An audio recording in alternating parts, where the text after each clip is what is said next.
Viewers, আসসালামু আলাইকুম। আমি মমতাজ কুকিং ফুড থেকে বলছি। আপনারা যেখানে আছেন, দেশ বা দেশের বাইরে, আশা করি সবাই ভালো আছেন। আমি আজকে আপনাদের জন্য একটা রেসিপি নিয়ে আসছি। হয়তো বা আপনারা কেউ ভাবে রান্না করে খেয়েছেন কিনা আমি জানি না, তবে আমার কাছে খুবই স্পেশাল একটা রান্না। তা হলো ইলিশ মাছ। এই যে দেখুন, আমি এরকম সাইজের একটা ইলিশ মাছ নিয়েছি। এই ইলিশ মাছটা দিয়ে সরিষা ইলিশ খিচুড়ি রান্না করব আজকে। এখানে আমি কিছু সরিষা নিয়েছি, এই যে পরিমাণ 3-4 চামচ হবে। নিয়ে আমি এটাকে ভালো করে ধুয়ে নিয়েছি।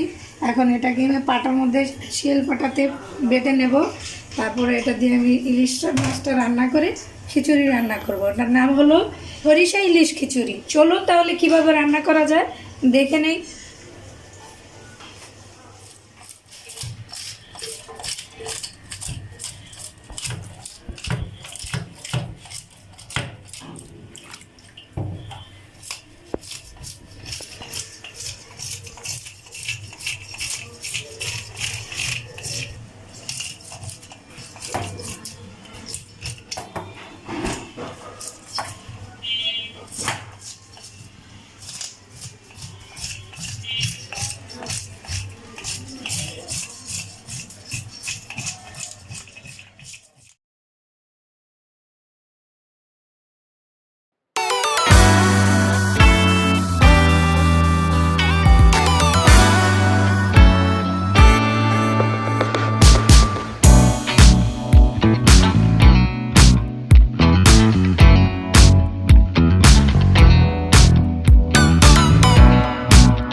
এখানে 1 কাপ দই এবং কিছু পানি নিয়েছি।